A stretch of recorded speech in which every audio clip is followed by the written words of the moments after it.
Olá pessoal, vamos lá fazendo um teste aqui do áudio. Luz, câmera e ação, né? Perfeito, áudio perfeito. É isso aí, então vamos começar. Primeiramente, gostaria de agradecer quem estiver assistindo, né? Estou vendo aqui, poucas pessoas não entraram, poucas pessoas, na verdade ninguém entrou ainda no chat, eu não divulguei essa primeira aula, essa primeira live do canal. Uma live muito esperada, eu criei ela com muito carinho e eu espero que você que está assistindo essa aula, seja ao vivo ou seja gravada, você curta bastante esse material, porque a gente fez realmente, eu fiz um material bastante completo, um resumo muito massa para ajudar você na sua preparação lá para a prova do Enem, né? Na verdade, para ajudar você a se tornar mais confiante para a sua prova no Enem. Então vamos lá, sem mais delongas, vamos direto ao ponto. Então, primeiramente, eu sou Danilo Nogueira, eu sou idealizador do projeto Saber Enem Química e Física, e essa é a primeira live de uma série de lives que eu vou fazer para vocês, para ajudar vocês a se tornarem mais confiantes para a prova de Química do Enem. Ok? Então vamos lá, o que é que a gente vai ver nessa aula? Então, nessa aula vai ser um resumão, certo? De Química Geral. Então a gente vai falar sobre matéria, a gente vai falar sobre substâncias, a gente vai falar sobre misturas, vamos falar sobre átomos e íons, tabela periódica. Então é um conteúdo denso, bastante coisa a gente vai ver aqui, mas eu tenho certeza que você, no final dessa aula, você vai estar mais confiante e vai ter aprendido algo a mais aí para vocês. Beleza? Então, vamos lá. Para a gente começar, a gente precisa entender um pouco o que é química, certo? Então, o que a química estuda? Então, eu trago para vocês uma ideia do seguinte, que a química, ela estuda a matéria e suas transformações. E aí a gente passa para pensar um pouco o que é que vem a ser a matéria. E a matéria são todas as coisas que nos rodeiam, sejam elas no estado sólido, líquido ou gasoso, tudo o que te rodeia, tudo que me rodeia é o que a gente chama de matéria. Então, a química, ela termina sendo dividida em três grandes grupos. A química geral, onde fala dos conhecimentos básicos de química, a físico-química, onde fala a relação, né, com a física e a química, como elas se relacionam, e a química orgânica, que é o estudo dos compostos de carbono. Então, ao longo dessa série de lives, a gente vai passar por todos os assuntos principais para o Enem, da parte de química geral, em seguida a gente vai seguir para físico-química e depois a gente vai seguir para química orgânica, certo? Então, uma série de lives aí que eu tenho certeza que vai fazer muito bem a você. Então, vamos lá. Então, na química geral, a química geral, ela estuda o quê? Estuda o conhecimento básico da matéria e suas transformações. Então, como a gente viu lá no primeiro slide, o que é a matéria? A matéria é tudo o que nos rodeia. Tudo que nos rodeia. Então, se você olhar para o seu redor, você vai perceber que tudo que rodeia você ela é constituída de substâncias. Ou elas são substâncias ou são misturas. Essas substâncias, elas podem ser de dois tipos. Elas podem ser substâncias inorgânicas ou substâncias orgânicas. As substâncias inorgânicas a gente estuda exatamente na química geral, certo? Então a gente estuda, por exemplo, os ácidos, as bases, os sais e os óxidos. Essas são as substâncias principais que mais caem no Enem para você, certo? E tem também a química orgânica, substâncias orgânicas, que vai estudar exatamente na química orgânica, e a gente vai ver ao longo dessa série de lives aí, beleza?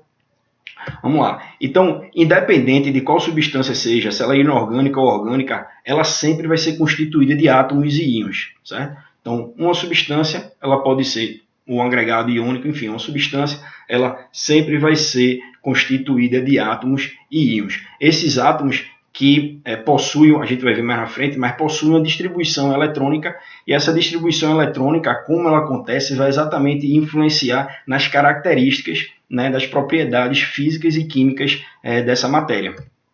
Certo? E com isso, também influencia diretamente a tabela periódica, a constituição e como está arranjada a tabela periódica. A gente vai ver nessa live ainda esse assunto de tabela periódica também. Certo? E também esses átomos, dependendo de como se distribui acontece a distribuição eletrônica, ele termina formando as ligações químicas. A gente vai ver que os átomos eles tendem a formar ligações químicas para ficarem mais estáveis, certo? Então a gente vai trabalhar também essa parte de ligações químicas na próxima live, ok? Então vamos lá, essas ligações químicas podem ser iônica, pode ser covalente ou pode ser metálica, beleza?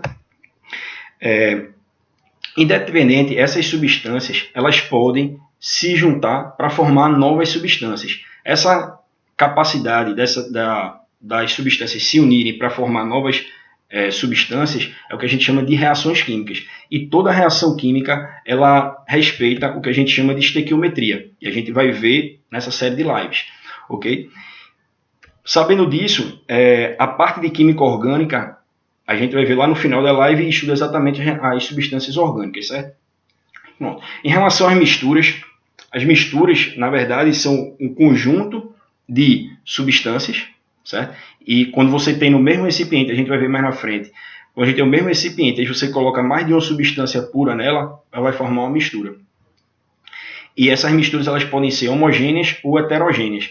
Certo? Então, um assunto muito cobrado no Enem é o processo de separação de misturas. Certo? Então, existem processos de separação de misturas específicos para homogêneas e para misturas heterogêneas. E a gente vai ver nessa aula aí. Ok? Então, vamos lá. Começando. O que é a matéria? Então, a matéria é tudo que tem massa e ocupa um espaço. Então, aqui eu trouxe, por exemplo, uma figurinha, certo? De um campo, onde você aqui consegue ver um gramado, você consegue ver uma árvore, você consegue ver as nuvens lá no final, você consegue ver aqui a água. Tudo isso que você está vendo constitui matéria, certo?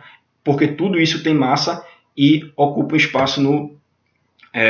espaço certo? Então, toda a matéria ela termina sendo constituindo, né, substâncias ou misturas de substâncias. Por exemplo, aqui no caso dos mares, né, do oceano, você vai ter misturas de água com outros sais. Né? Por exemplo, no ar atmosférico, a gente tem uma mistura de várias substâncias, como oxigênio atmosférico, o CO2, o monóxido o CO, né, o monóxido de carbono, enfim, os poluentes estão todos ali formando uma mistura, né? Várias substâncias formando uma mistura que seria o ar atmosférico. Certo?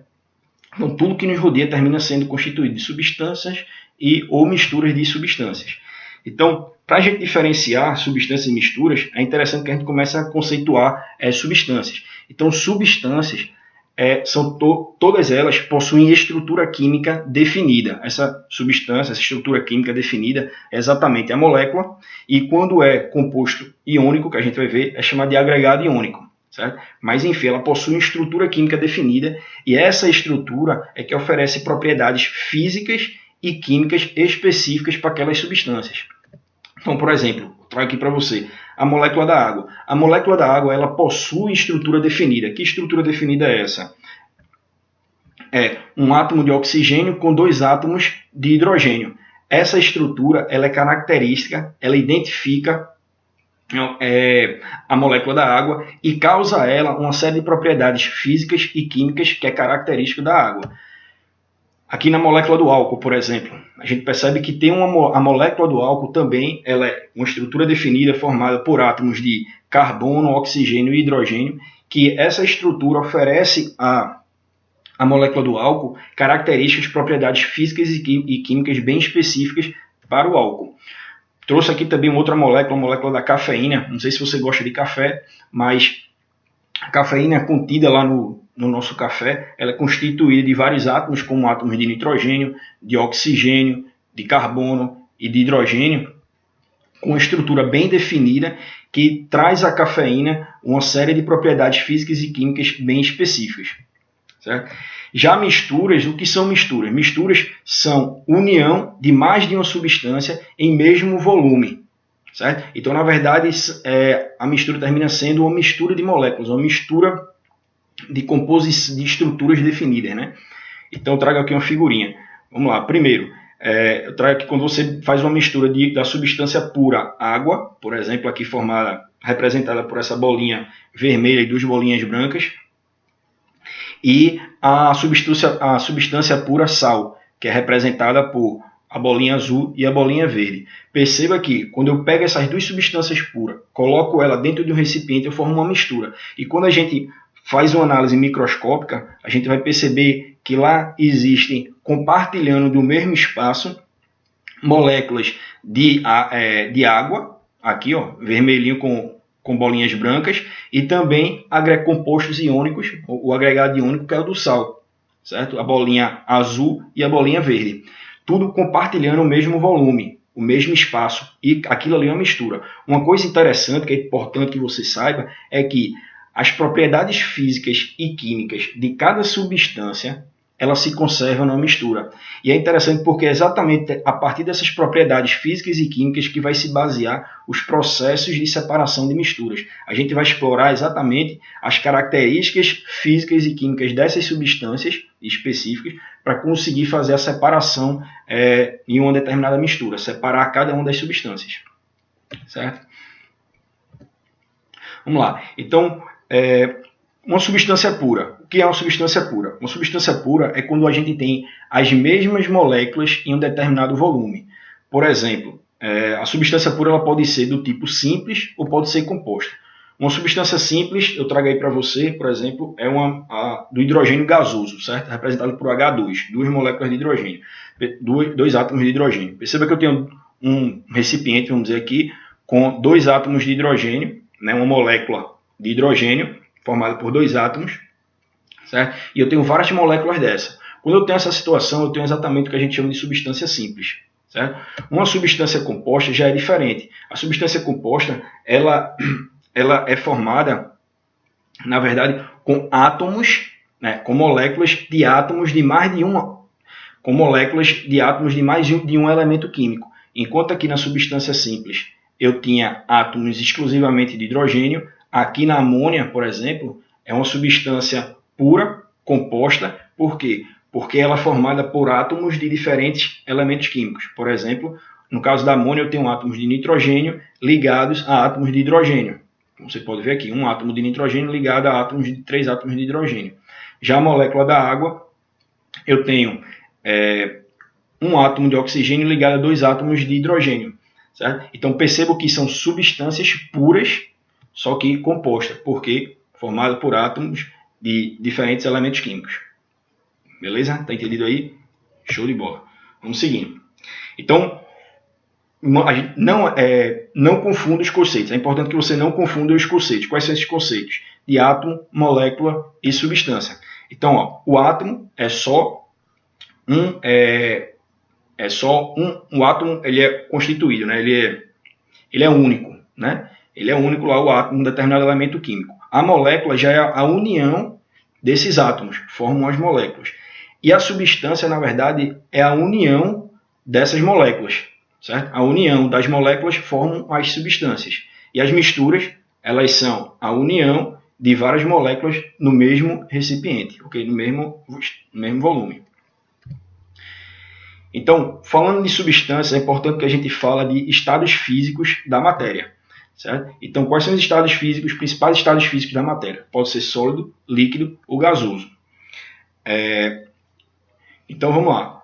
O sólido, líquido e o gasoso. E aí a gente precisa entender o processo de mudança de estados físicos. Isso aqui é extremamente importante para você. Então, o processo, e principalmente os nomes, o processo de mudança de estado físico do sólido para o líquido é chamado de fusão, do líquido para o gasoso é chamado de vaporização, do gasoso para o líquido é chamado de liquefação ou condensação, e do líquido para o sólido é solidificação.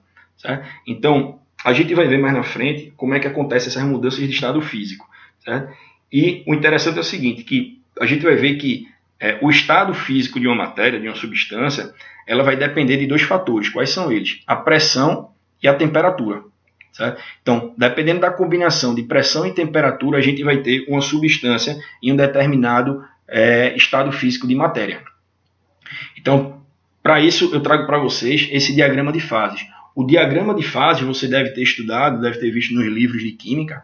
Ele é o quê? Ele é um diagrama, uma representação gráfica, onde a gente tem a pressão nas ordenadas, no eixo vertical, e a temperatura no eixo das abscissas, ou no eixo horizontal.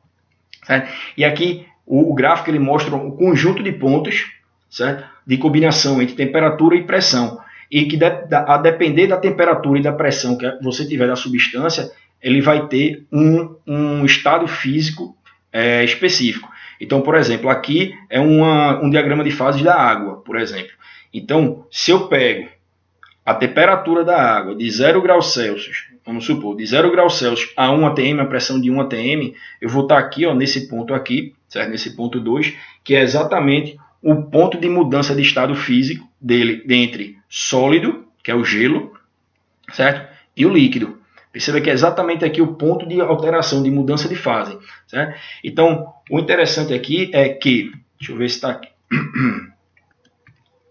O interessante aqui é o seguinte, se eu mantiver a pressão constante, perceba, viu? Se eu mantiver a pressão constante aqui, ou seja, nessa linha vertical aqui, e eu aumentar a minha temperatura, eu vou estar deslocando exatamente para o lado direito aqui, entrando na parte líquida. E é exatamente o que acontece. Quando você chega e derrete, por exemplo, o gelo e começa a partir daí a aquecer, você está aquecendo a parte líquida, né? Então ele vai estar aqui, ó, aquecendo a parte líquida. Por outro lado, se você tem um líquido, uma água, no caso, num estado físico líquido, e você começa a resfriar ele, vamos supor que ela esteja a 50 graus Celsius, está mais ou menos aqui.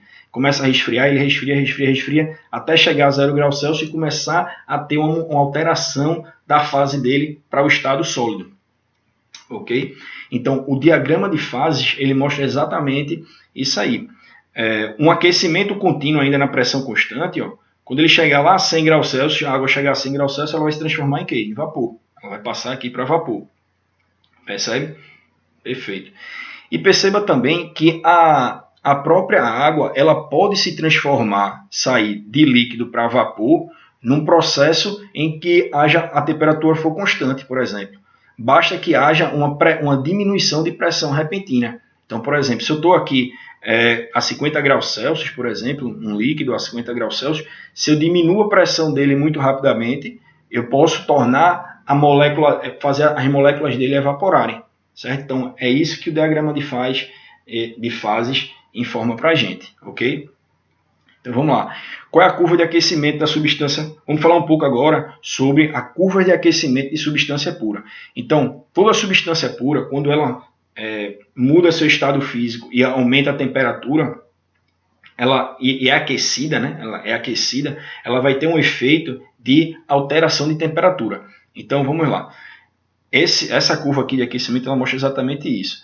Então, um corpo no estado sólido, ele estava aqui sem receber calor inicialmente, estava a uma determinada temperatura. À medida que eu forneço calor para ele, ele vai aumentando sua temperatura até chegar no ponto de fusão. E aqui é onde a primeira informação bastante relevante no momento da mudança de estado físico, no momento da fusão aqui, a temperatura ela permanece constante para uma substância pura. Então vai lá, permanecer constante, certo? Até que ele permanece constante, até que toda aquela massa sólida se transforma em líquido. No momento que se transformou em líquido, ela começa então novamente a aumentar a temperatura, já que eu estou fornecendo calor, então ele vai aumentando a temperatura, aumenta a temperatura, até chegar num ponto em que vai começar a ter a vaporização. Nesse momento que tem a vaporização, ela permanece, no caso da água, é a 100 graus Celsius. Ela permanece com a temperatura constante até que toda aquela massa líquida se evapore, se transforme em vapor. No momento que toda aquela massa líquida se transformou em vapor, se a gente continuar fornecendo calor, aquele vapor vai começar a aquecer cada vez mais. Beleza? Então, o que é mais importante para você entender nessa curva de aquecimento? É que, para substâncias puras, o momento de mudança de estado físico, a temperatura permanece constante. Não tem alteração da temperatura, ok? Seja no processo de recebimento de calor, onde, por exemplo, há um processo de fusão ou vaporização, ou seja no processo de liberação de calor, perda de calor. É quando acontece a condensação e a solidificação. Certo? Então, lembrando aqui, ó, setinha vermelha de fusão até vaporização, o sistema está absorvendo calor, ele está recebendo calor e aquecendo, mudando de estado. E quando ele perde, quando ele passa do estado, por exemplo, gasoso, essa setinha verdinha aqui, ó, de gasoso para líquido, de líquido para sólido, o que acontece com ele, na verdade, é uma liberação de calor, ele vai perdendo calor, certo? Beleza. Outra coisa interessante é o estado de agregação daquelas moléculas. No estado sólido, aquelas moléculas elas estão muito próximas, muito apertadinhas, muito juntas às outras, como está mostrando aqui essa figura. No momento que ela, no estado líquido, ele já está um pouco mais afastado, essas moléculas estão cada vez mais afastadas. No estado gasoso, essas moléculas já estão bastante afastadas, com pouquíssima interação, e as moléculas estão em movimentos aleatórios. Ok? Beleza? E é como eu falei, a temperatura de mudança de fase permanece constante, né? A temperatura na mudança de fase permanece sempre constante. Então, pronto. Sabendo essas características principais das substâncias, é preciso a gente saber quais são as principais substâncias cobradas em provas. Então, Danilo, eu preciso decorar todas as substâncias que existem de forma alguma. Não existe isso, certo? E para focar na sua prova do Enem, você precisa direcionar seus estudos para as questões que mais, para os assuntos mais cobrados do Enem, né? E nas substâncias inorgânicas, os assuntos mais cobrados são os ácidos, as bases, os sais e óxidos. Danilo, existem outras substâncias, existem outras classificações? Sim, existem uma porrada, mas não é o seu caso, você precisa estudar de forma focada. Então, eu aconselho a você estudar a parte exatamente de ácidos, bases, sais e óxidos. A gente vai ver isso nas lives? Sim, a gente vai ver isso aí na próxima live, não nessa, ok? Isso aí já é um assunto um pouco mais à frente que a gente precisa consolidar alguns conhecimentos ao longo dessa live, ok? E das substâncias orgânicas, quais são as substâncias que caem bastante? São as oxigenadas e as nitrogenadas que você vai ver quando a gente falar de química orgânica, beleza? Das oxigenadas a gente tem álcools, aldeídos, ácidos carboxílicos, cetonas, éster e éter. Agora, nesse momento, você não precisa se preocupar com isso, porque a gente vai ver lá na frente, ok? Das nitrogenadas, duas nitrogenadas que caem bastante, a amina e a amida, beleza? Vamos dar sequência. Falando, agora já que a gente já falou de substâncias, você já sabe quais são as substâncias principais que caem na prova do Enem. Vamos agora falar sobre misturas, certo? Então, como a gente viu, mistura é a união de mais de uma substância em mesmo volume, certo? É uma mistura de moléculas, né? Então, eu trago aqui novamente aquela figurinha, onde mostra que a mistura é composta por moléculas tanto da primeira substância pura, que foi a água, com bolinhas vermelhas e bolinhas brancas, como também da segunda substância pura, que foi o sal, né?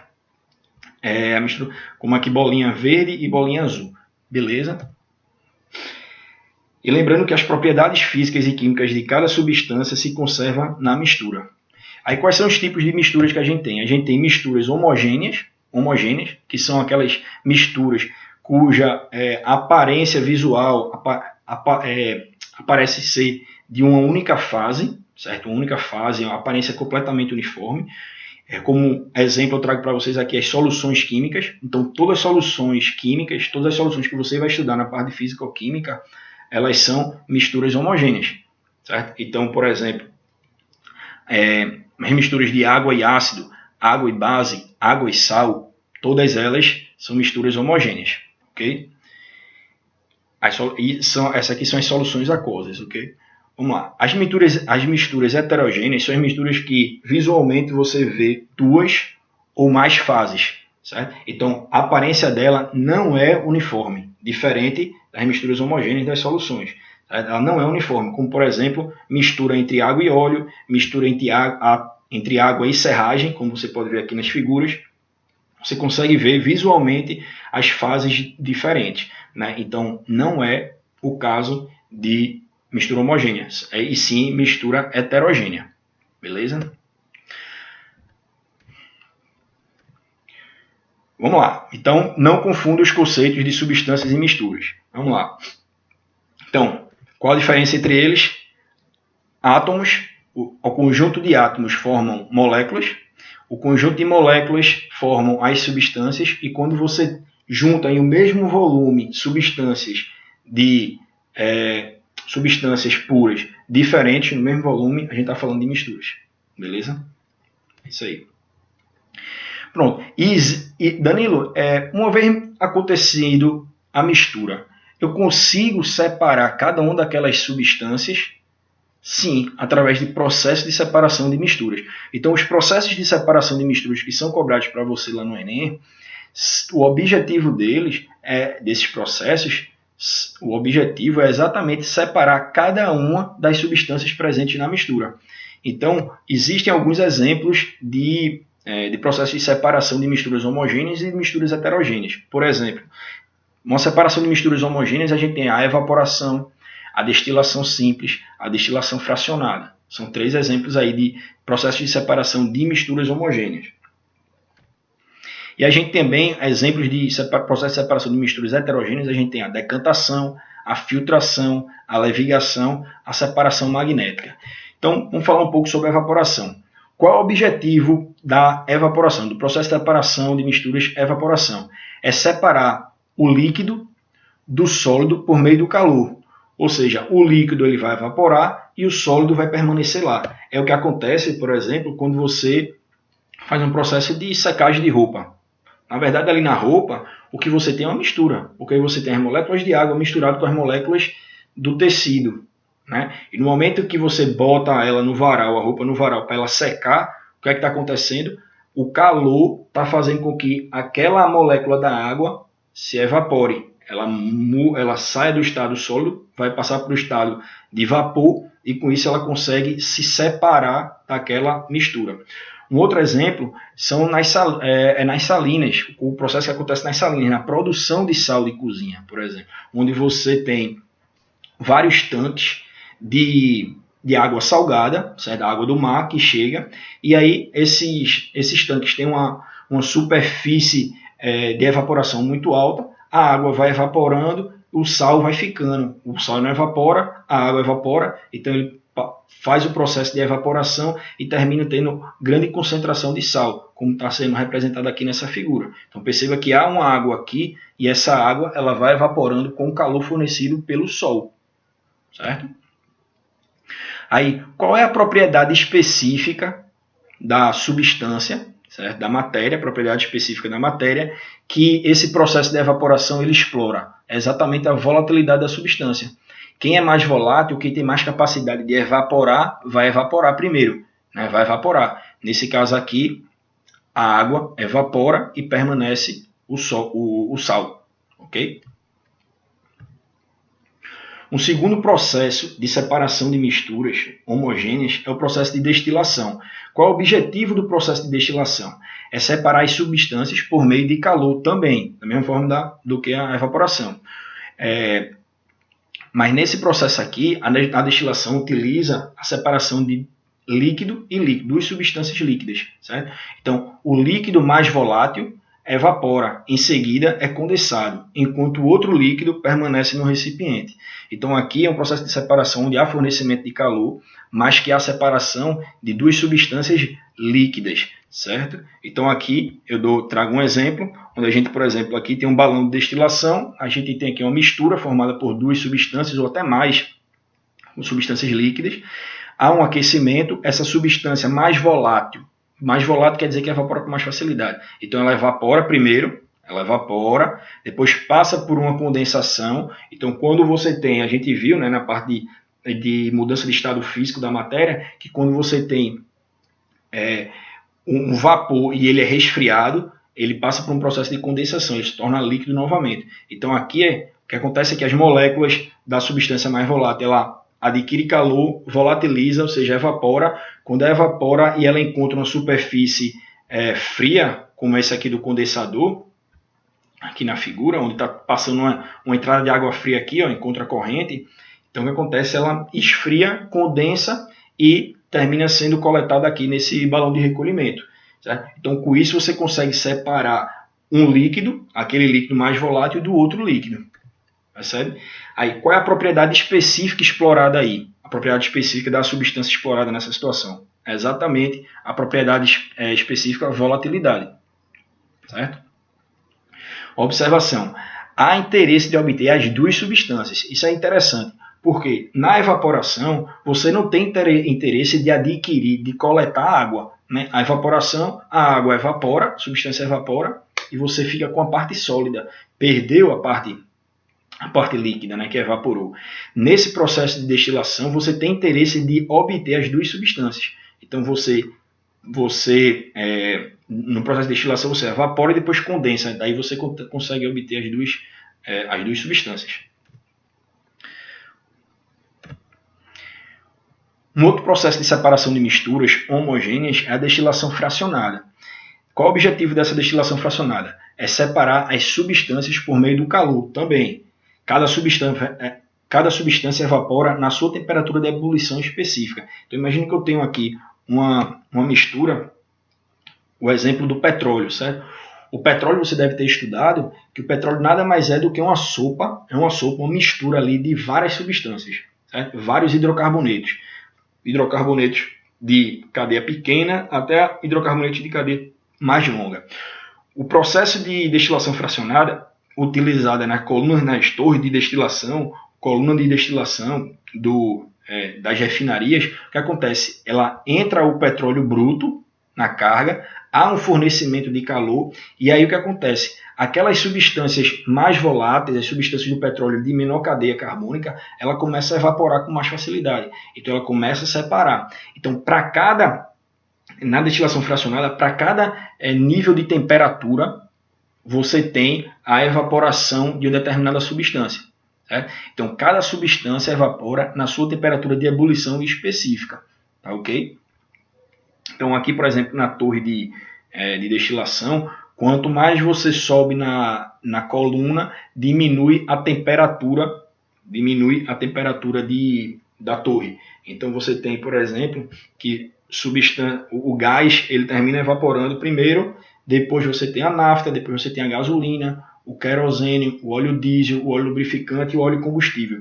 Certo? Então, a destilação fracionada é isso aí. Então, é também uma mistura líquido-líquido e a propriedade específica que é explorada na destilação fracionada é exatamente a volatilidade também. Certo? Então, para cada faixa de temperatura é obtida uma substância específica, como eu mostrei aqui na torre de destilação. Um outro processo de separação, mas nesse caso aí já é de um processo de separação entre misturas heterogêneas, é o processo de decantação. E qual é o objetivo do processo de decantação? É fazer descansar aquela mistura, deixá-la em repouso, decantar, lembre de decantar, descansar, deixá-la em repouso, e o que vai acontecer é que a substância mais densa vai se depositar no fundo do recipiente. Certo? Então, por exemplo, se você pega uma mistura, uma suspensão de água, por exemplo, com areia, aquela água bem turva, se você deixar ela paradinha, o que vai acontecer? Aquela parte sólida da areia, ela vai começar a sedimentar. Uma vez sedimentada, ela decantada, vai acontecer, você em repouso, ela vai sedimentar ou decantar, e aí você vai ter tanta água quanto a parte sólida. A partir daí você pode fazer o quê? Uma retirada dessa parte da água ou a retirada da parte sólida. Então, esse é o processo de decantação. O processo de decantação acontece também quando você tem tanto sólido líquido, que é o exemplo que eu dei, mas também pode acontecer com líquido. É o caso que acontece, por exemplo, quando você tem água e óleo. O água e óleo, se eu pego água e óleo, misturo ele, o que vai acontecer? Ele vai se misturar momentaneamente ali, vai ficar cheio de bolinha de óleo ao longo de todo aquele volume, mas no momento que eu deixar ele em repouso, logo o óleo, que é menos denso que a água, vai boiar. O que é que vai acontecer? Ele vai se aglomerando, se aglutinando, formando a fase de óleo em cima da tua mistura. Certo? Então, com isso, você pode, por exemplo, nesse caso aqui, é um funil de bromo que você pode abrir essa torneirinha e escoar toda a água. Então, você consegue fazer a separação da água e do óleo. Então, esse é o processo de decantação. Lembre de decantação, deixar em repouso, ok? Descansar. Decantação, descansar a mistura, ok? Beleza. Vamos seguindo. Vamos lá. Então, agora a gente entra já em outra fase da nossa apresentação. Então, como vocês viram aí, a gente já passou, como você pode ver na parte lateral, né? A gente já passou por matéria, substâncias e misturas. E agora a gente vai falar sobre átomos e íons. Então, todas essas substâncias que a gente viu, todas essas misturas, no fundo, ela é constituída de átomos, certo? De átomos. Então, como exemplo, eu tenho aqui, por exemplo, as moléculas das substâncias são formadas pela união de átomos através de ligações químicas, certo? Então, todas as substâncias é formada por átomos, e esses átomos se ligam formando a tabela, a substância química. Eu trago um exemplo da molécula do oxigênio, onde a gente tem átomos de oxigênio, 2 átomos de oxigênio, se ligando através de ligações covalentes, que a gente vai ver na outra live, através de ligações de oxigênio, ligações covalentes, formando a molécula do oxigênio. Nessa molécula do etanol, por exemplo, do álcool, a gente tem átomos de hidrogênio, átomos de carbono e átomos de oxigênio se ligando e formando essa molécula do etanol. Então perceba que a molécula nada mais é do que exatamente essa união desses átomos através das ligações químicas. A molécula da cafeína já é a união dos átomos de nitrogênio, de carbono, hidrogênio e oxigênio. Perceba que dependendo da forma com que esses átomos eles se rearranjam, se unem, você termina formando substâncias diferentes, com características diferentes que a gente viu no início dessa live. Ok? Vamos lá. Então, o átomo é a menor estrutura da matéria. Então, você tem que... beleza, o átomo ele forma as substâncias. Beleza, então o que é ele? Ele é a menor estrutura da matéria. Então, eu trago aqui um exemplo para elucidar essa ideia. Imagina que eu pego uma folha de papel e comece a cortar ela. Então, eu corto ela em 2 pedaços, eu faço fragmentações sucessivas dessa matéria. Então, vou dividindo cada vez mais. Ela vai chegando, vai encolhendo o tamanho, encolhendo. Vai ficar tão pequenininha que eu ainda vou conseguir ver a olho nu, e depois eu não vou mais conseguir ver a olho nu, aí eu vou olhar por microscópio, vou olhar por uma lupa, enfim, até quando eu vou conseguir fragmentar essa matéria? Então, até eu chegar nessa menor parte indivisível da matéria, é ali onde se encontra o átomo, certo? Então, o átomo é o que é o tijolo da molécula, é o tijolo das substâncias. A constituição desses átomos, a união desses átomos vão formar as moléculas que vão formar as substâncias que a gente conhece, certo? Então, o átomo é como se fosse o tijolinho lá de cada substância. Então, a partir de agora, sempre que você olhar ao seu redor, como a gente viu, toda a matéria ela é constituída de substâncias e, consequentemente, de átomos, certo? Que, dependendo da forma com que eles se unem, eles terminam formando essas substâncias que estão ali arrodeando aí, né? Então, ao longo do tempo, ao longo dos anos, houve interpretações diferentes para os átomos. É o que a gente chama de evolução dos modelos atômicos. Então, esses modelos atômicos eles surgiram em épocas diferentes e foram importantes para explicar alguns fenômenos da natureza que estavam sendo observados, certo? Então,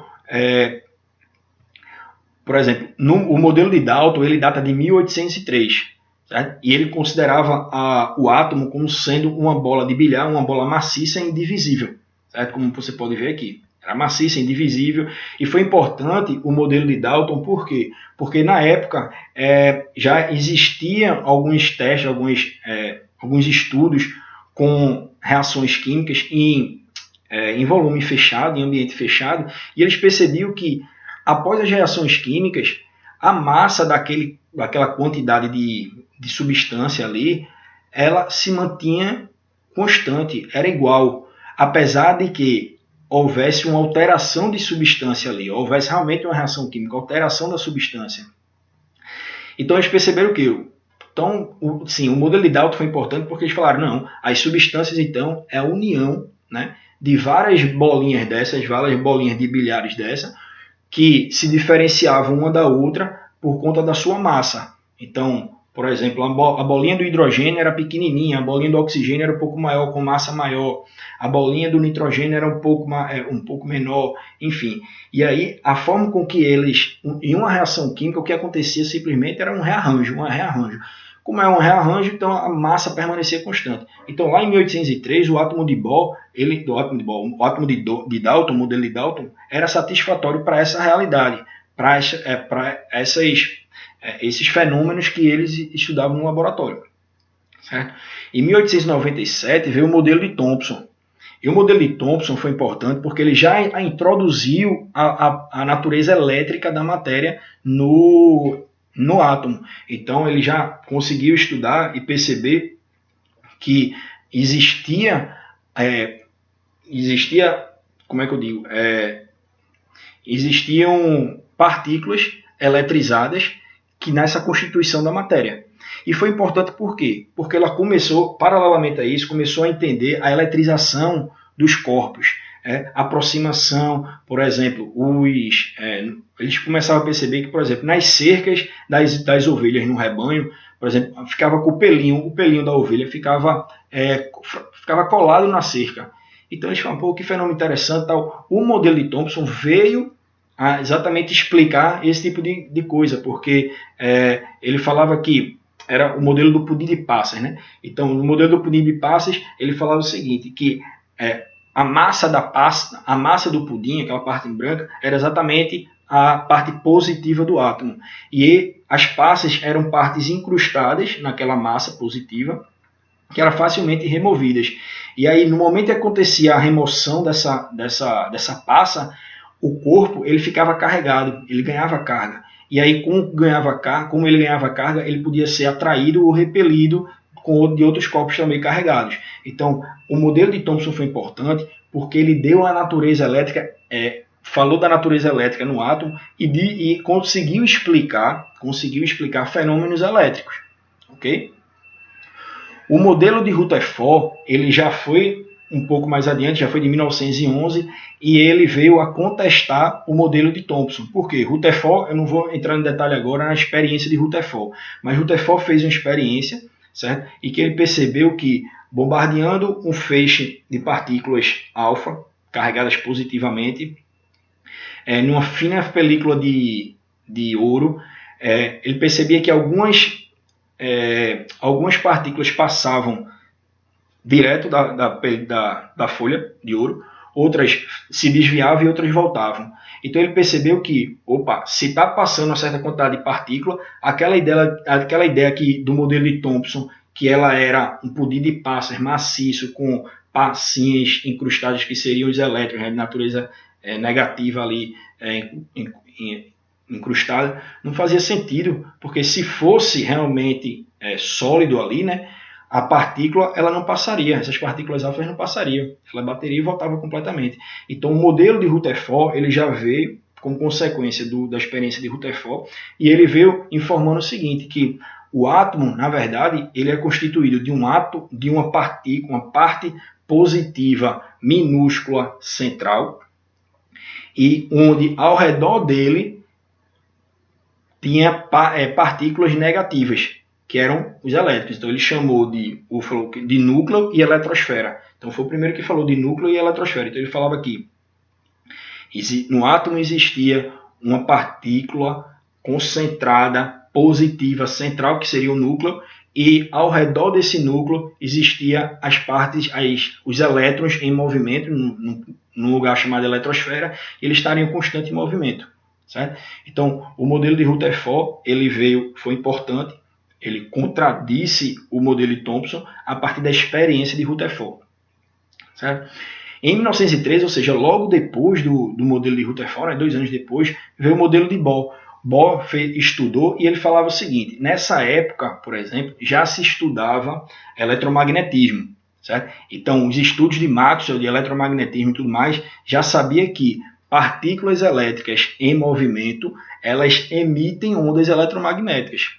Certo? E se emite onda é energia, enfim, você vai aprender em algum momento do seu estudo, principalmente em física, você vai aprender isso aí. Então, se ele perdia essa energia, ele ia perder também, consequentemente, sua energia cinética, e aí, fatalmente, ele ia terminar sendo atraído pelo núcleo, o núcleo positivo, ele é negativo, o elétron é negativo, né? E vai terminar se colidindo e a eletrosfera ia se acabar, porque não teria energia cinética suficiente, né, que teria perdido completamente através das ondas eletromagnéticas.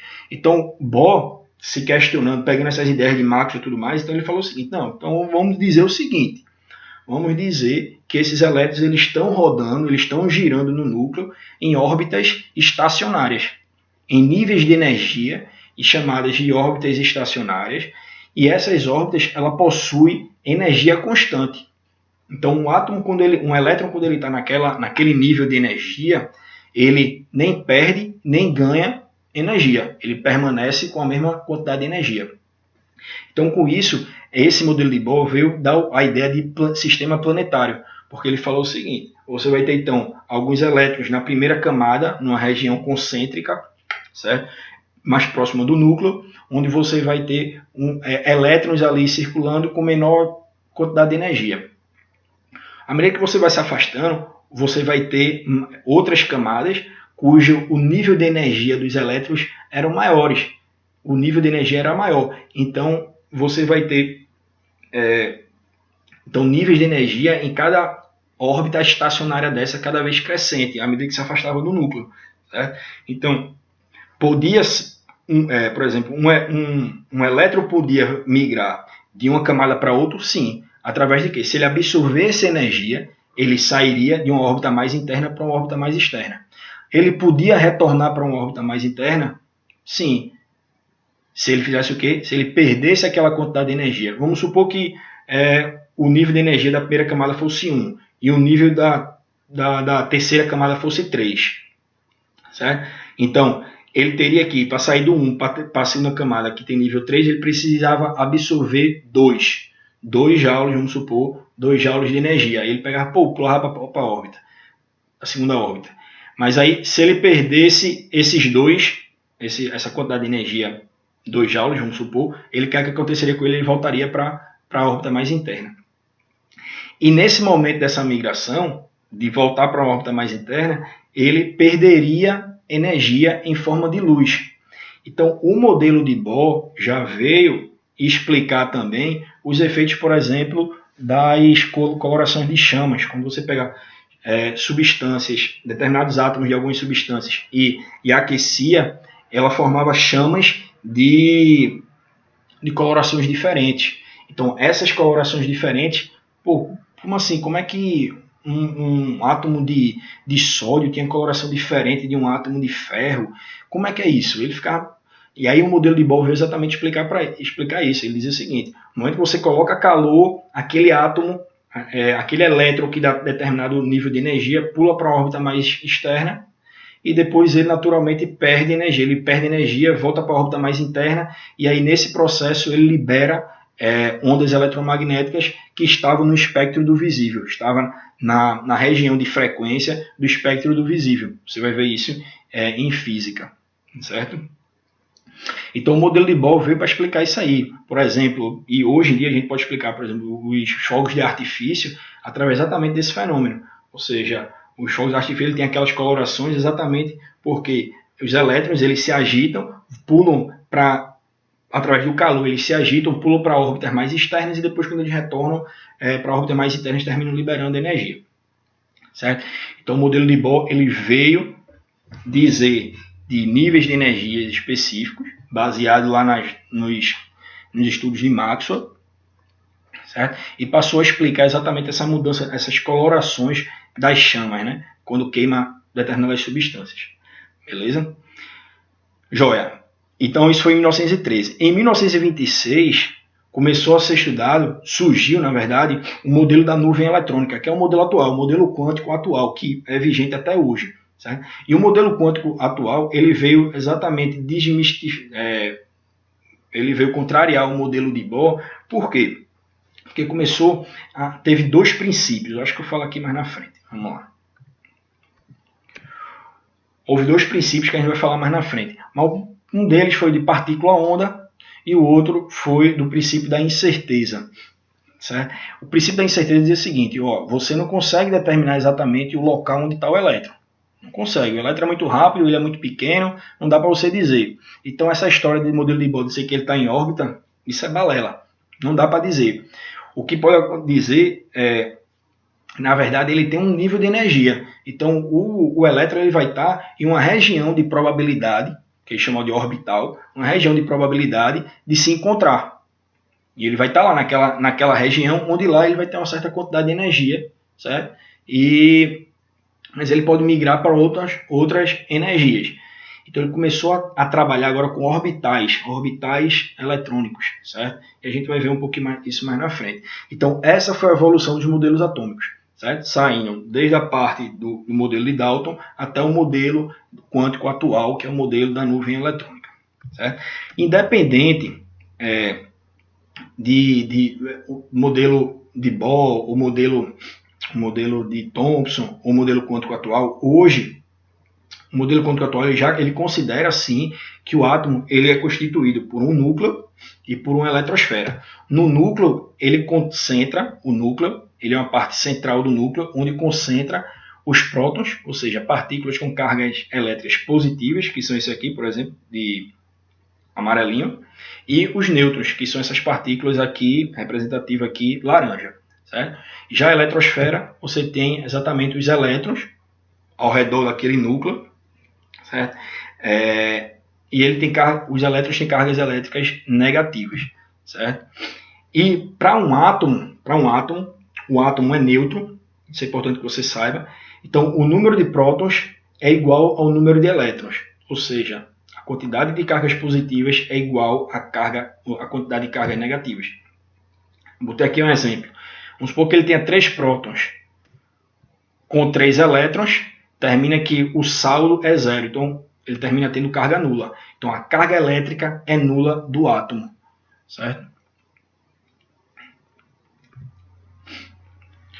Então vamos lá.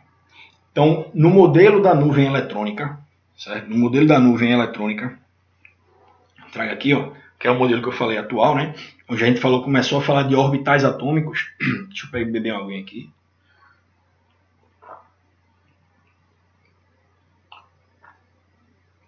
A gente viu o seguinte, que não dava mais para a gente falar de orbitais estacionários, né? De órbitas estacionárias e tudo mais, não dava. E se a gente tem que falar com regiões de probabilidade de se encontrar um elétron.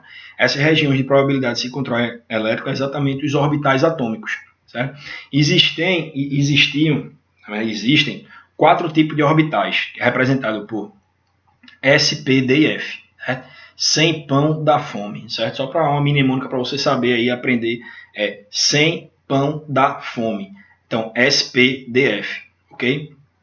Aqui eu botei algumas figurinhas representativas do formato desses orbitais, certo? Esses orbitais estão onde, Danilo? Estão lá na eletrosfera, certo? Estão lá na eletrosfera. Então, esses orbitais, por exemplo, o orbital S, ele tem uma aparência esférica.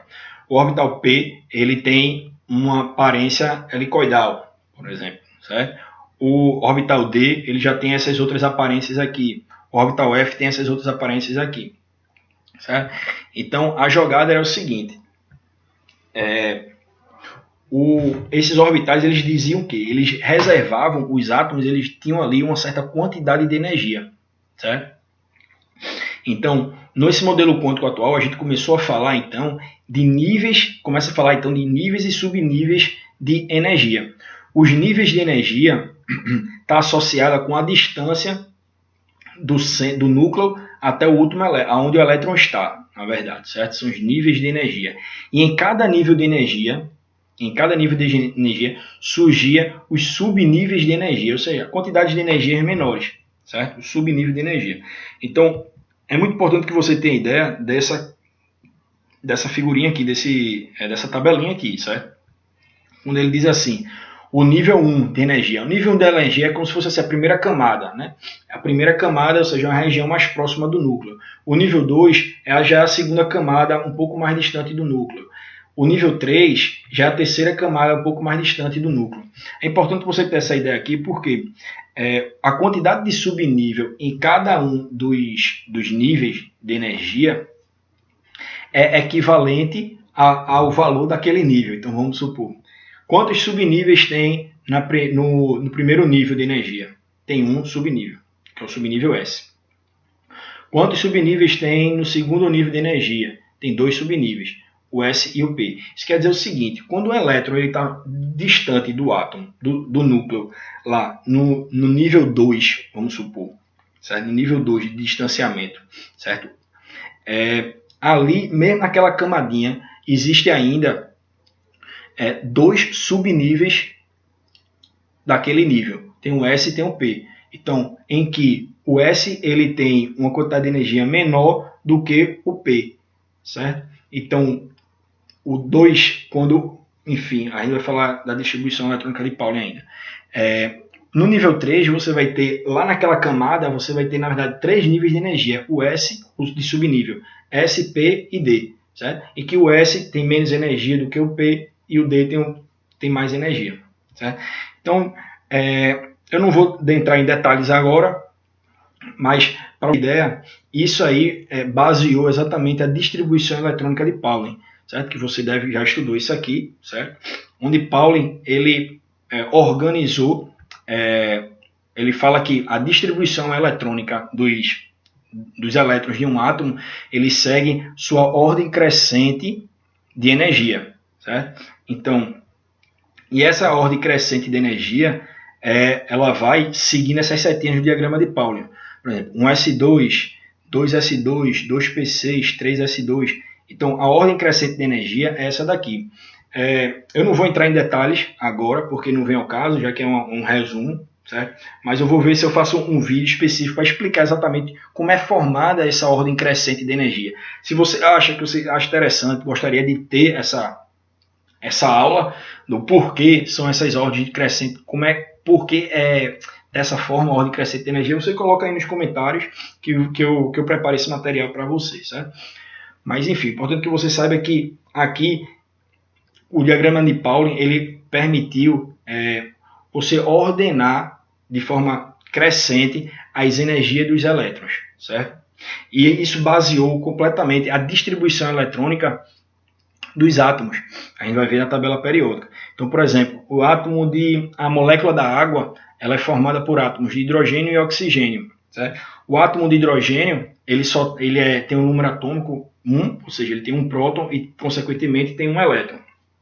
Então, em que nível de energia está esse elétron? Aí você tem que fazer a distribuição eletrônica. Então, ele está no 1s1, certo?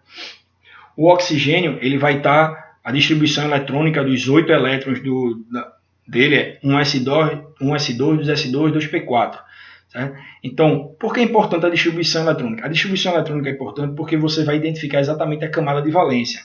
A camada de valência, eu vou explicar para vocês, é a última camada, é a camada mais externa, mais distante do átomo, certo? Da eletrosfera. E é importante por quê? Porque todas as ligações químicas, todas as reações químicas acontecem exatamente a nível de camada de valência, de eletrosfera. Certo? Então, por exemplo, aqui eu trago um exemplo de 4 átomos. O átomo de carbono, o átomo de nitrogênio, o átomo de oxigênio e o átomo de flúor. O átomo de carbono, ele tem número atômico 6, ou seja, ele tem 6 prótons no núcleo e tem 6 elétrons na eletrosfera. Como é que está sendo essa distribuição desses elétrons na eletrosfera?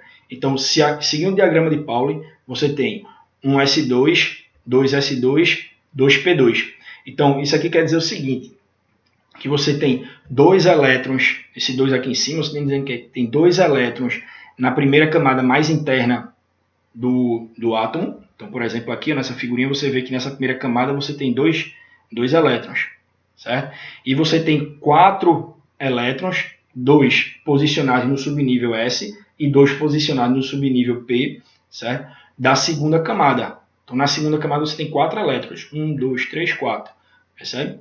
Já no nitrogênio, que tem número atômico 7, a distribuição dele fica 1s2, 2s2, 2p3. Então, a última camada, a camada 2, camada mais externa, ela já tem 5 elétrons. 2 no subnível S e 3 no subnível P. Já o oxigênio, que tem número atômico 8, ele vai ser 1s2, 2s2, 2p4. Tem 6 elétrons na camada de valência, na camada mais externa, sendo 2 no subnível S e 4 no subnível P, tá vendo? Então, se você for ver aqui, eu tenho 1, 2 na primeira camada, que é exatamente esses dois aqui, 1s2, e eu tenho também 6 elétrons na segunda camada, que é a camada de valência, certo? Bom, então, esse material aqui, que eu destaquei aqui, na verdade, a identificação da camada de valência é exatamente esse aqui, onde tem o maior número da frente aqui, que a gente chama número quântico principal. Certo? Você deve ter lembrado aí nesse resumo, quando estudou isso aí. Então, observação, a camada de valência eu vou representar por CV. É a camada eletrônica mais externa, mais distante do núcleo. Então, quando a gente faz a distribuição eletrônica, a gente está colocando os elétrons distribuídos por nível de energia. E a gente viu que quanto mais distante do núcleo, maior é o nível de energia. Então, aquela camada mais externa, é aquela camada que tem mais energia e é exatamente a camada de valência, onde acontece as ligações químicas, as perdas e os ganhos de elétrons para formar as ligações químicas e formar as substâncias. Beleza? É isso que você precisa entender, camada de valência. É muito importante para a gente captar isso aí. Então, os átomos dos elementos químicos, todos eles, estão distribuídos. A gente vai ver mais na frente que a tabela periódica nada mais é do que a união de todos os átomos dos elementos químicos que constituem todas as substâncias presentes no mundo. Certo? Então, ó, você tem que entender o seguinte, que o número atômico ele identifica o número de prótons. Né? Então, por exemplo, na tabela periódica aqui, ó, eu tenho, por exemplo, o hidrogênio. O hidrogênio ele está aqui, ó. Número atômico, tá vendo aqui? É esse númerozinho aqui em cima. O hidrogênio está com o número atômico 1. Certo? Então ele tem um próton e um elétron. Já o carbono, que ele está aqui, ó. O carbono está aqui, ele vai ter 6 prótons. 6 prótons e 6 elétrons. A gente vai ver com mais detalhe quando a gente falar de tabela periódica, certo? Mas o importante aqui é que você entenda que todos os elementos químicos que compõem todas as substâncias da natureza estão aqui representadas nessa tabela periódica. Certo? E a partir da tabela periódica eu consigo identificar o número atômico, o número de prótons e o número de elétrons de cada uma das substâncias. De cada um dos elementos químicos, de átomos dos elementos químicos. Por exemplo, o oxigênio tem número atômico 8 prótons e 8 elétrons, já que o átomo ele é neutro, tem a mesma quantidade de prótons e elétrons. Né? E agora a gente entra num conceito extremamente importante, que é o conceito de íons. Íons são átomos carregados, ou seja, quando há um desbalanceamento entre o número de prótons, que é positivo, e o número de elétrons, que é negativo, se acontecer um desbalanceamento, há um surgimento de uma carga elétrica. E esse surgimento dessa carga elétrica forma exatamente o íon. Então, se o número de prótons, que é o positivo, for maior que o número de elétrons, que é negativo, por exemplo, isso aqui que vai acontecer, ó, eu botei aqui, por exemplo, representando essas bolinhas aqui positivas, 1, 2, 3, 4, 5, 6 bolas positivas e 1, 2, 3, 4 bolas negativas, eu estou com o número de prótons maior que o número de elétrons. Então, qual é meu saldo aqui? É uma carga total, um excesso de cargas positivas, com isso eu tenho uma carga mais 2, certo? Então, toda a carga positiva é chamada de cátion. Então, um íon, quando é que surgiu o íon, Danilo? É quando há um desbalanceamento entre número de prótons e número de elétrons.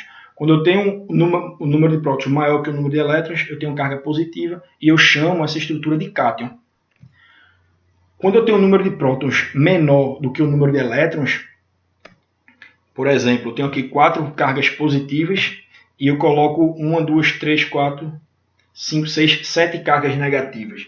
Qual é o meu saldo aqui? É um excesso de carga negativa, uma carga menos 3. Então, nesse caso, eu tenho uma carga negativa que eu vou chamar de ânion. Então, esses dois termos são bastante importantes. Cátion e ânion. Cátion é quando você tem um íon carregado positivamente e ânion é quando você tem um íon carregado negativamente. Beleza? Tá joia? Bom, e aí, quais são os principais cátions que você deve levar para a sua prova? Deve estudar. Então, vamos lá. São os cátions da família 1A, 2A, 3A, certo? São os principais, certo? Então, vamos lá. O que é a família 1A, Danilo? O que é a família 2A? A gente vai ver já na parte de tabela periódica. Mas entenda agora que a família 1A é a família, são os elementos químicos nessa primeira coluna da tabela periódica. Esses elementos químicos da primeira coluna da tabela periódica, eles têm um elétron, quando faz a distribuição eletrônica lá, eles têm um elétron na camada de valência. Se eles têm um elétron na camada de valência, a tendência deles é exatamente perder esse elétron, né, numa ligação química. No momento que ele perde esse elétron, ele está com uma carga positiva, fica com uma carga positiva. Então, por exemplo, aqui o sódio. O sódio ele tem 19 de número atômico. Não, tem 11 de número atômico. Tem 11 de número atômico. Então, ele tem 11 prótons e 11 elétrons. Só que um desses elétrons fica lá na camada de valência, na camada mais externa. Então, quando ele perde esse elétron, ele vai ficar com 11 prótons, 11 cargas positivas e 10 elétrons, 10 cargas negativas. O que é que vai acontecer? Ele vai ficar então, com uma carga positiva, né? Ele fica com um cátion positivo. Tá aqui, ó. Então, a gente representa o cátion de sódio Na+. Esse mais indica exatamente um cátion, certo? Então, a gente tem ó, os átomos os cátions da família 1A, eles geralmente têm carga mais 1, certo? Então, exemplo, o lítio, fica lítio mais 1, o sódio mais 1, o potássio mais 1, beleza? Os da família 2A, nessa família, esse conjunto aqui de elementos químicos da família 2A, da tabela periódica, eles têm 2 elétrons na camada de valência. Então, nas reações químicas, eles tendem a perder esses 2 elétrons. Quando eles perdem esses 2 elétrons, eles vão ficar então com excesso de carga positiva 2+. Então, a carga dos cátions da família 2A, geralmente, quer dizer, são +2, +2, +2. Então, por exemplo, o cálcio, +2, o estrôncio, +2, o bário, +2. Está aqui, ó. O cálcio, o estrôncio e o bário na tabela periódica. Na família 3A, por exemplo, o alumínio, tá aqui o alumínio, ele é um metal. Na família 3A ele tem 3 elétrons na camada de valência, e aí ele tende a perder esses 3 elétrons. Certo? Só que essa questão existe na tabela periódica, que a gente chama de metais de transição. Os metais de transição são esses que ficam aqui mais no centro da tabela periódica. Esses, geralmente, eles não possuem NOx físico, NOx fixo. Ele tem mais NOx, que eu digo, número de oxidação, essas carguinhas. A gente vai ver ainda nas lives, certo? Essa carguinha que ele fica. Então, desses elementos químicos aqui, metais de transição, os principais para você saber qual é essa carga do cátion é exatamente o do zinco, que é +2, o do prata, que é +1, e do cádmio, que é +2.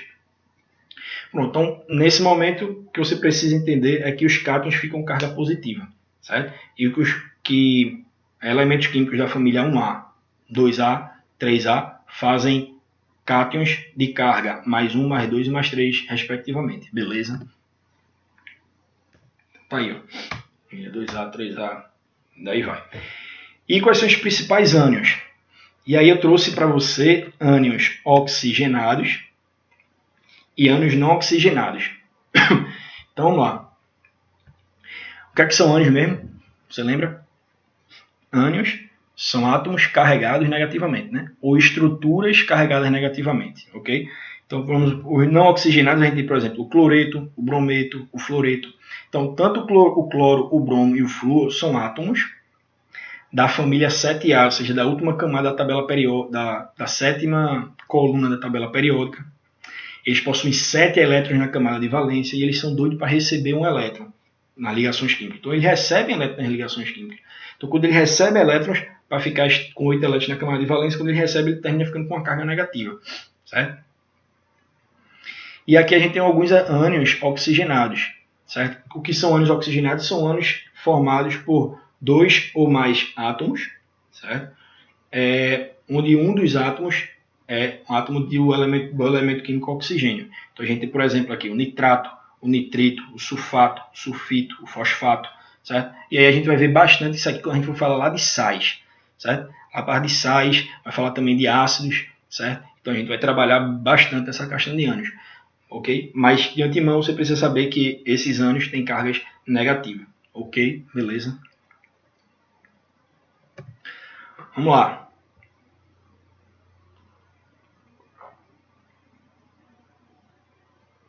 Nesse momento, a gente começa a entrar na nossa parte final da nossa live de hoje. Então, a gente vai falar aí sobre tabela periódica. Então, o que é que vem a ser a tabela periódica, Danilo? Tabela periódica nada mais é do que a relação dos átomos de todos os elementos químicos que compõem todas as substâncias existentes na Terra. Certo? Então, a jogada é essa. Então, se você olhar aqui, ele vai ter, a tabela periódica vai representar o hidrogênio, o hélio, o lítio, o berílio, o potássio, o boro, o carbono, o nitrogênio, o oxigênio, o flúor. Então, logo de cara que você não precisa se desesperar, meu Deus do céu, eu preciso decorar isso aí tudinho, não. Não precisa. No processo natural de estudo que você vai fazendo, você vai decorar os principais, você vai conhecer, não é decorar. Agora, para isso, é muito importante que você baixe, pegue aí na internet uma tabela periódica ou compre na livraria uma tabela periódica. E sempre que você for estudar química, deixe a tabela periódica do seu lado, porque ela vai lhe ajudar muito nessa questão dessa memorização e nessa afinidade que você vai ter que criar com o nome e alguns símbolos de alguns elementos químicos, certo? Mas isso vai ser um processo natural do seu estudo, sem agonia, sem afobação e sem medo, certo? Então, nesse primeiro momento, a tabela periódica é o que? A relação de todos os átomos dos elementos químicos, relação dos átomos de todos os elementos químicos que compõem todas as substâncias existentes, beleza? Então vou dar um exemplo. O ácido acético, também chamado de ácido etanóico. Então perceba que ele é formado, é uma substância, como a gente viu, formada por átomos, como a gente viu. Quais são os átomos? Carbono, hidrogênio e oxigênio. Danilo, eu preciso saber essa fórmula estrutural agora? Agora não. Isso aí você vai ver quando estudar lá na parte de química orgânica, certo? Isso aqui eu só estou mostrando para você que é uma substância formada por átomos de carbono, hidrogênio e oxigênio. Aqui. Átomo de hidrogênio, átomos de carbono e átomos de oxigênio aqui representados na tabela periódica, certo? Outro exemplo de substância é o gás carbônico, CO2. Então ele está aqui, ó, formado por um átomo de carbono e 2 átomos de oxigênio, cujos átomos são ligados por uma ligação covalente dupla. A gente vai ver ligações na próxima live, certo?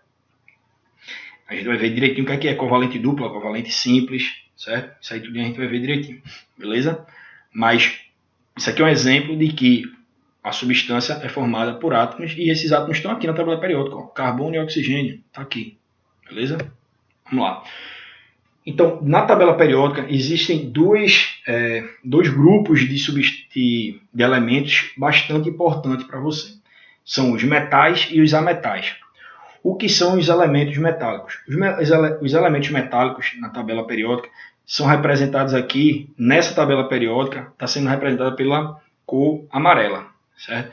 Geralmente são os elementos químicos cujo, na distribuição eletrônica, eles possuem menos de 4 elétrons na camada de valência. Esses átomos, eles buscam perder, eles tendem a perder esses elétrons.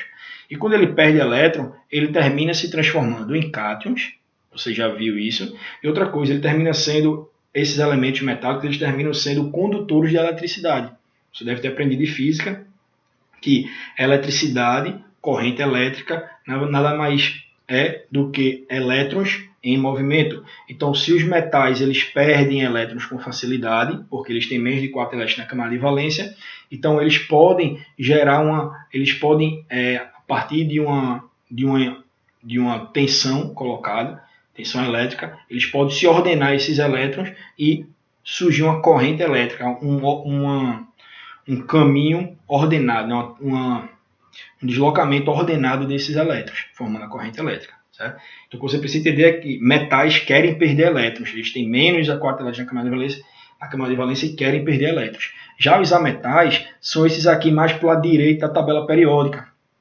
Certo? E por eles estar mais do lado direito da tabela periódica, eles tendem a, na verdade, receber elétrons. São o que a gente chama de ametais. Certo? Então, eles possuem mais de 4 elétrons na camada de valência e eles tendem a receber elétrons, eles querem ganhar elétrons. Então, quando eles vão participar de uma ligação química, eles vão no sentido deles receberem elétrons, os ametais. Já os metais, quando eles vão participar de uma ligação química, eles vão no sentido de doar elétrons. Beleza? A massa? Pronto. Então, ó, nesse momento, eu quero mostrar para você qual é a relação entre tabela periódica e distribuição eletrônica. Então, veja só, a tabela periódica ela é organizada em ordem crescente de número atômico. Então, se você pegar lá uma linha da tabela periódica, na tabela periódica que você está em mãos, você vai ver que na mesma linha, os elementos químicos eles têm em número atômico crescente, ou seja, os números de prótons lá no núcleo, eles são crescentes. Consequentemente, os números de elétrons na eletrosfera também é crescente. Então, a tabela periódica, ela guarda uma relação direta e íntima com a distribuição eletrônica de Pauling. Então, eu trago aqui exatamente esse exemplo para você. Por exemplo, aqui nessa primeira linha, você tem a distribuição do tipo 1s. O primeiro elemento químico aqui, ele é 1s1. Certo? Já o hélio aqui, que é esse da outra camada, é exatamente 1s2. Então, quando você passa para o segundo nível de energia, e a tabela periódica, é importante que a gente frise isso, quando você faz uma distribuição eletrônica, esse número que vem aqui na frente da distribuição eletrônica, ele indica exatamente o nível, certo? Na verdade, a linha que o elemento químico se encontra na tabela periódica. Certo? Então você percebe que quando você faz uma distribuição eletrônica e um elemento químico, ele termina com a distribuição 2s2, ele vai estar exatamente na segunda linha da tabela periódica, certo? E aqui na coluna do 2A. E a gente vai ver mais na frente isso aí, certo? Então perceba que aqui a tabela periódica termina sendo exatamente coerente com a distribuição de Pauling, que é aqui, ó, um S2, né? Então você tem na primeira linha um S1, um S2. Aí 2S2, 2P6, de diagrama de Pauling fala, né? Então você tem aqui, ó, 2S1, 2S2 e 2P6, esses elétrons aqui, esses elementos químicos aqui, ó, 2P6. Aí depois pula para outra camada, 3S2, aqui 3S1, 3S2, depois 3P6, são esses outros elementos químicos aqui. Depois 4S2, 3D10, certo? Esses elementos de transição aqui, eles possuem o número, esse número da frente que a gente chama de número quântico principal, com um nível a menos. Certo? Então 3D10, esse detalhe eu vou falar em outra oportunidade, certo? Só estou dando um panorama geral aqui porque é um resumo, certo? 4P6. Então, por exemplo, é importante isso aqui é o seguinte, quando você faz uma distribuição eletrônica, e vamos supor, você fez a distribuição eletrônica lá e deu a substância 3P4. 3P4, o camarada vai estar na terceira linha da tabela periódica, e essa região aqui é exatamente do subnível P. Então você tem P1, P2, P3, P4. Então ele vai estar aqui, ó, nessa coluna aqui, ó, na coluna 6A da tabela periódica. Certo? Quando você faz uma distribuição eletrônica e deu 2P3, quando você vem aqui, ele vai estar então no 2P3, ele vai estar na segunda linha da tabela periódica e na coluna P3. Qual é a coluna P3? Essa minha aqui, ó, P1, P2, P3, ele vai estar então na família 5A. Certo? Então é extremamente importante essa associação entre distribuição eletrônica e tabela periódica. Então vamos lá. Como exemplo, eu trago aqui para você.